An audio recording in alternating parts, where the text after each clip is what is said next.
अस्सलाम वालेकुम। कैसे हैं आप लोग? दुआ करते हैं कि अल्लाह ताला हम सबको अपने हिफ्ज़ व अमान में रखे, हर मुसीबत हर परेशानी से बचाए। तो जनाब हमारे किचन में बन रही आज बहुत मज़ेदार सी रेसिपी जो कि इंशाल्लाह आपको बहुत पसंद आएगी।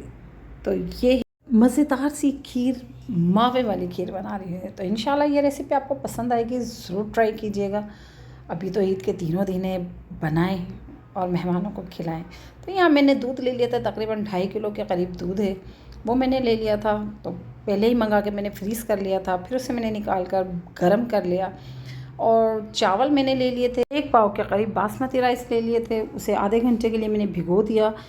फिर मैंने जब दूध में बॉयल आ गया तो फिर मैंने उसमें चावल शामिल कर दिए।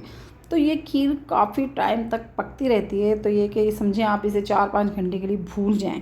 तो क्योंकि ये जब ही बहुत टेस्टी बनेगी जब ये आहिस्ता आहिस्ता पकेगी, तो ये खुद ही ऐसी हो जाएगी कि आपको मज़ा आ जाएगा खाने में ना। मगरिब में ये तैयार हो गई थी और फिर उसके बाद जब ये तैयार हो गई तो फिर मैंने इसे अच्छी तरह से चावलों को और मज़ीद मिक्स कर लिया, यानी कि उसको मैश कर दिया चावलों को, ताकि हमें साबुत साबुत राइस नज़र नहीं आए। वैसे भी पकते पकते ऐसे हो जाते हैं कि बिल्कुल आपको ज़्यादा घोटा छोटा लगाने की ज़रूरत ही नहीं है।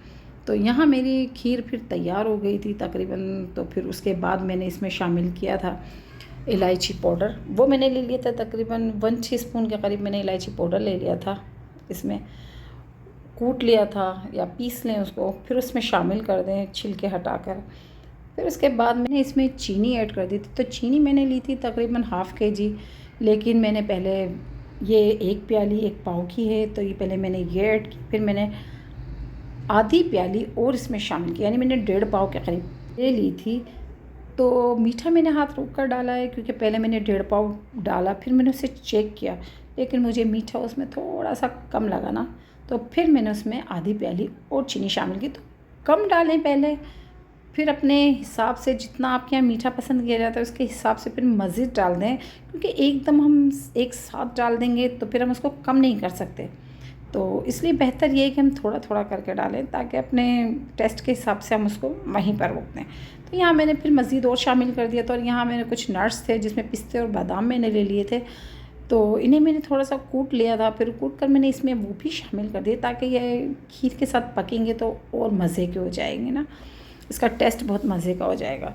तो वो मैंने शामिल कर दिया था। फिर तो यहाँ पर ½ प्याली तकरीबन मैंने फीका मावा ले लिया था, वो इसमें ऐड कर दिया। तो बहुत ज़्यादा मावा मैंने नहीं डाला, इसलिए कि क्योंकि ये खीर पकते पकते खुद ही इतना गुलाबी कलर हो गया था, इतनी मज़ेदार हो गई थी कि बहुत ज़्यादा ऐड करने की ज़रूरत नहीं थी। तो मैंने यहाँ ½ प्याली ही इस्तेमाल किए। इससे इसका टेस्ट और 4 चाँद लग जाते हैं इसके टेस्ट में ना, ज़रूर ट्राई कीजिएगा।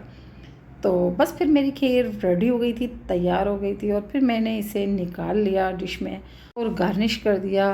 तो ये कल नेक्स्ट डे हम ईद के दिन खाएंगे, तो इंशाल्लाह ठंडी ठंडी होगी तो और मज़ा आएगा। तो ज़रूर बनाइएगा। खीर की बहुत सारी रेसिपीज़ हैं, उनमें एक ये भी ट्राई करके देखिएगा, इंशाल्लाह आपको ये रेसिपी बहुत अच्छी लगेगी। आई होप कि आपकी ईद बहुत अच्छे से गुजरे, आपकी हमारी सबकी ईद अल्लाह ताला बहुत अच्छे से गुजारे। तो इंशाल्लाह मिलते हैं नेक्स्ट वीडियो में। वीडियो अच्छी लगी हो तो लाइक कीजिएगा, सब्सक्राइब कीजिएगा, शेयर कीजिएगा और अपनी दुआओं में हमें याद रखिएगा। तो इंशाल्लाह मिलते हैं नेक्स्ट वीडियो में। अल्लाह हाफ़िज़।